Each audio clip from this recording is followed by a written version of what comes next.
Sumainyo ang Panginoon. At sumayo Ang rin. mabuting balita ng Panginoon ayon kay San Lucas. Papuri sa iyo, Panginoon. Noong panahong iyon, sinabi ni Jesus sa kanyang mga alagad, "Tandaan ninyo ito, kung alam lamang ng puno ng sambahayan kung anong oras darating ang magnanakaw, hindi niya pababayaang pasukin ang kanyang bahay.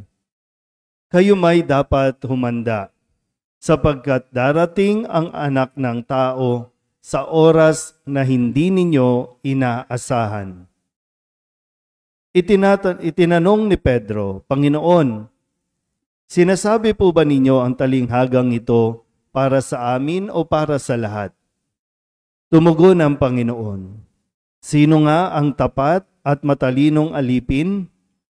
Hindi ba siya ang pamamahalain ng kanyang Panginoon sa sambahayan nito upang magbigay sa ibang mga alipin ng kanilang pagkain sa karampatang panahon? Mapalad ang aliping iyon kapag dinatnan siyang gumagawa ng gayon pagbabalik ng kanyang Panginoon. Sinasabi ko sa inyo, pamamahalain siya ng kanyang Panginoon sa lahat ng ari-arian nito.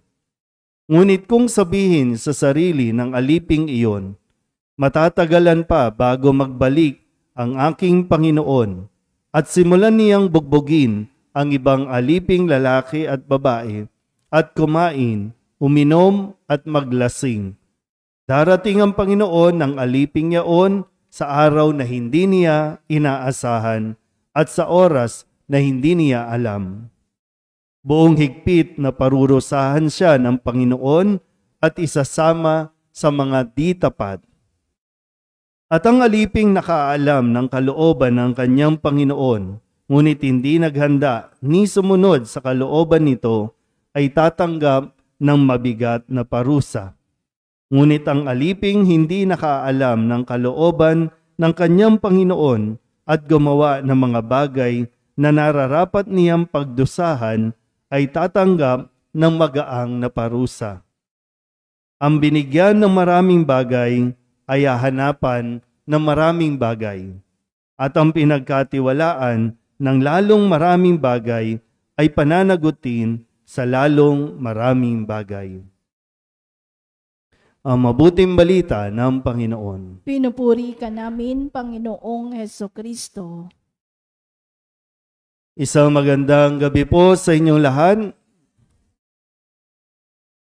Tayo po ay nasa ika-29 na linggo ng karaniwang panahon, Miyerkules, at kung tutusin, ito po ang huling Miyerkules para sa buwan ng Oktubre. Susunod na mga araw ay November na po tayo. Napakabilis. Handa na ba kayo? Naghahanda na ba? Kami, handa na. May Christmas light na kami. Pero diba, alam nyo na yung kung kailan, no? Dapat pinaghahandaan, no? Yung may, ilan ba sa atin yung, isa kasi sa parang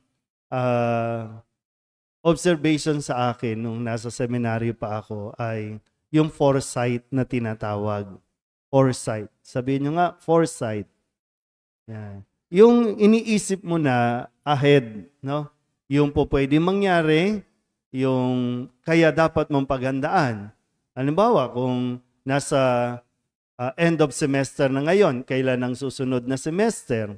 Kapag bago magbakasyon, no, yung sem break, merong ibibigay sa amin na mga 2 libro na babasahin for reflection yan.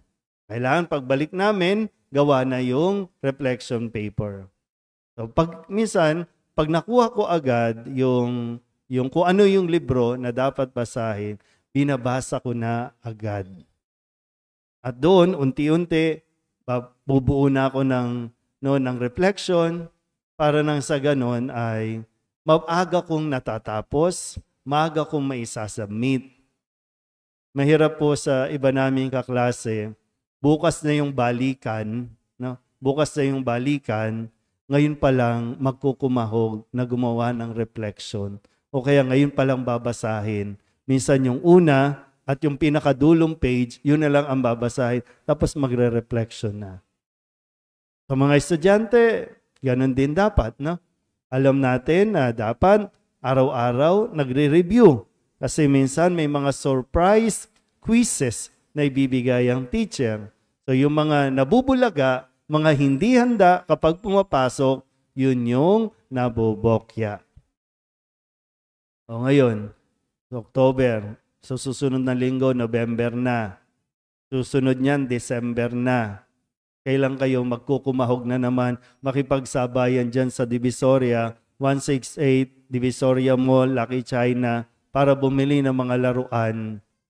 Pwede naman bumili na ngayon, pa isa-isa, paunti-unti. Kasi pagdating na naman ng December, sasabihin mo na naman, wala akong pera kasi pinagsabay-sabay. Kung pwede ka na, ngayon pa lang, no? Dati kasi, ilan ang inaanak ko? Parang gano'n, no? Iisa-isahin ko na yan para pagdating ng araw ng pamamasko, hindi ka na namumblema. Hindi ka na makikipagsiksikan kasi nagawa mo na.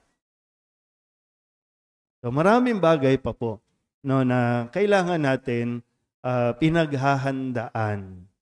Kaya nga sabi ni Kristo ngayon, lalo tigit paalala niya sa kanyang mga alagad. Itong mga alagad ay pinagkalooban ng mas malaking katungkulan, ng mas malaking responsibilidad, kung kaya malaki rin ang inaasahan sa kanila. Pero ang katangian na dapat tinataglay ng mga alagad ay sila yung tapat at matalinong alipin.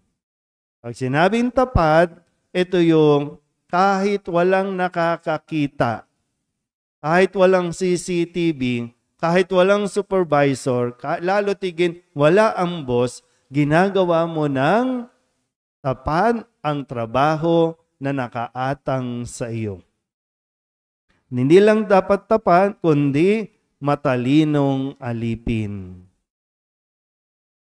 Mahirap po yung maging abusado. Mahirap po yung walang alam. Kaya nga, di ba, sabi po dito, no, yung masama at hindi tapat na alipin, wala. Sabi, wala pa ang Panginoon, di pa nadarating yan. Kasi noon naman, no, wala pang text, wala pang CCTV, wala pang for communication. Oy, paparating na siya. Talagang masusurprise ka. Ngayon, andyan na lahat. A week before, alam mo na darating. Pero minsan talagang mayroong mga surprise visits. Pero yun nga, masasagot ba natin? At sana masagot mo, isa ka bang tapat at matalinong empleyado o alipin? Marami nung panahon ng COVID, mga, ano man tawag dyan? Home for work? Anong tawag? Work from home, no? Work from home. Pagka-log-in, tulog. Ano? Doon nasubukan sino talaga yung masipag, sino talaga yung matyaga, sino talaga yung creative. Doon sa mga work from home. Yung iba naman, work from home, pero dahil dala-dala ang laptop, nasa Boracay. Pero mas higit pa po yung sinasabi sa atin ng Diyos na maging handa tayo. Maging handa sa pagdating ng Panginoon. At sabi nga, dapat naging tapat tayo, naging matalinong alipin tayo. Mahirap po yung pagpaparating na ang Panginoon, dun ka palang magkukumahog na gumawa ng mabuti. Tumulong sa kapwa. Wala na Nagbibilang na lang. 10, 9, 8. Binibilangan na tayo. Doon ka pa lang talaga magsisikap na gumawa ng mabuti. Pero wala na Sa panahon natin ngayon, marami nagkukumahog, maging mabuti sa paningin ng mga kabarangay. Lahat kinakamayan. Kahit yung mga nakaupo sa kasalukuyan, nagkukumahog ngayon para magpakita na sila ay masisipag. Sila ay mababait na lingkod ng barangay.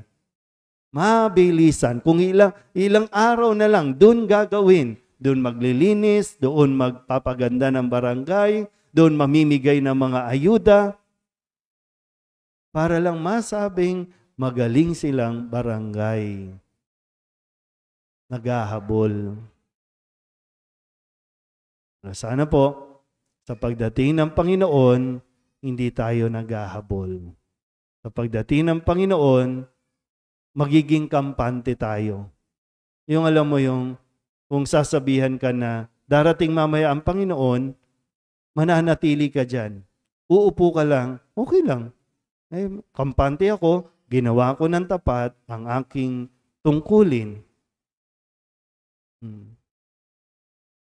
So, kung darating ba ang Panginoon, ngayong mismo, aalis pa ba kayo sa nakauupuan nyo? O mananatili lang kayo dyan? Kasi alam ninyong, nakapagluto na naman ako eh. Kakain na lang sila. Iniwanan ko na. Okay na. Nakapaglinis naman ako eh. Okay na. Sana ganun po, no?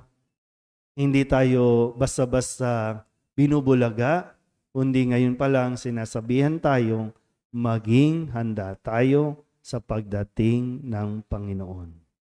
Amen?